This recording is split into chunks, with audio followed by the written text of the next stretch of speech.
नमस्कार दोस्तों, स्वागत करते हैं आपका हमारे चैनल फैक्ट्स बिहाइंड हिंदी में।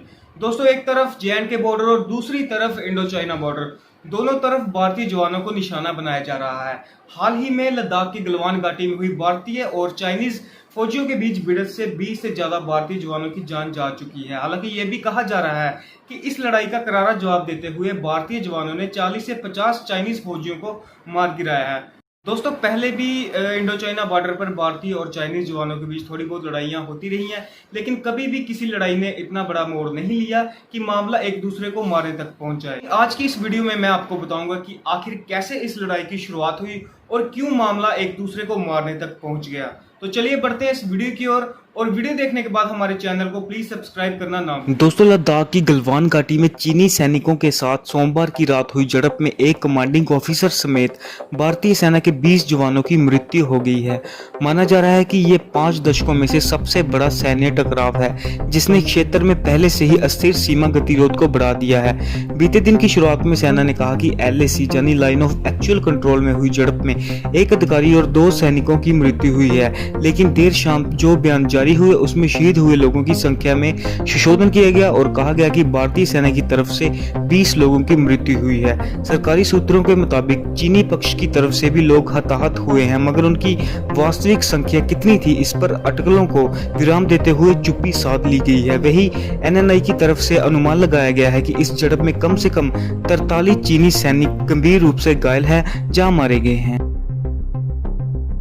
दोस्तों, लद्दाख में महीने भर से चले आ रहे गतिरोध को सुलझाने के लिए भारत और चीन के आर्मी ऑफिसर्स के बीच 6 जून को एक मीटिंग रखी गई। इस वीक के मध्य में चीनी वापस आए और भारतीय सीमा के बीच अपना शिविर स्थापित करने लगे।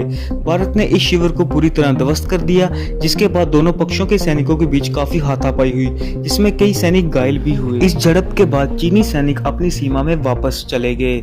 इसके बाद सोमवार यानी 15 जून की शाम को गलवान नदी की तरफ दोनों पक्षों के बीच फिर से तीखी झड़प हुई और नौबत ये भी आई कि इस हाथापाई के दौरान कई भारतीय सैनिक नदी में गिर गए। भारत और चीन ने इस बात पर सहमति व्यक्त की थी कि चीनी सैनिक 6 जून को लद्दाख की गलवान घाटी में अपने इलाके में वापस लौटेंगे। 16 जून को दोनों पक्षों के प्रमुख सेनापतियों के बीच बातचीत भी होने वाली थी। PLA के सैनिक पीछे नहीं हटे, इसीलिए 16 बिहार रेजिमेंट के कर्नल संतोष बाबू के नेतृत्व में भारतीय सेना के एक निहत्थे गश्ती दल ने चीनी पक्ष के साथ एक चर्चा आयोजित की। बातचीत के दौरान चीनी सैनिकों ने पीछे हटने से इनकार कर दिया और जानबूझकर स्थिति को बद से बदतर किया। उन्होंने बोल्डर के अलावा कंटीले तारों से लिपटी चट्टानों, लाठियों और अपने नाखूनों के साथ भारतीय सैनिकों पर हमला करना शुरू कर दिया। जवाब में भारतीय पक्ष की तरफ से भी एक्शन लिया गया। भारतीय सैन्य सूत्रों ने कहा कि झड़प में किसी भी तरह के हथियार का इस्तेमाल नहीं किया गया। वही चीनी सैनिकों की बात करते हुए कहा गया है कि भारतीय सैनिकों को अधिकांश चोटें पथराव और छड़ के इस्तेमाल से आई हैं। चीनी सैनिकों द्वारा पहली हिट के बाद CO गंभीर रूप से घायल हो गए थे।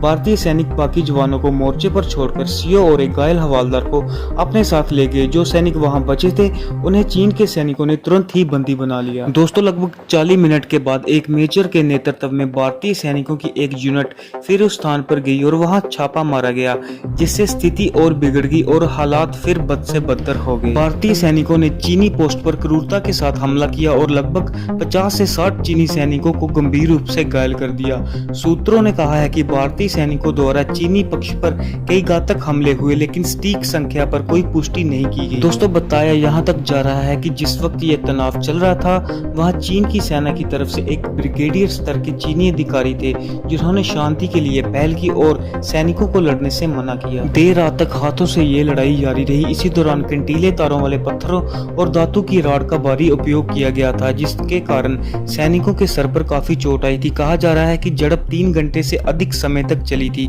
आधी रात के बाद लड़ाई बंद हो गई। सूत्रों के मुताबिक सैनिकों के कई शव नदी से निकाले गए, जबकि अब भी वहां कई सैनिक डूबे हुए हैं। दोस्तों, आगे सभी की निगाहें इस बात पर रहेगी कि कैसे भारतीय सरकार चाइना के खिलाफ एक्शन लेती है और किस तरह शहीद हुए 20 भारतीय जवानों का चाइना से बदला लिया जाएगा। ये था दोस्तों हमारा वीडियो। जानकारी अच्छी लगी है तो इसे लाइक और शेयर जरूर करें, और इस तरह की और महत्वपूर्ण जानकारी के लिए हमें सब्सक्राइब करना ना भूलें।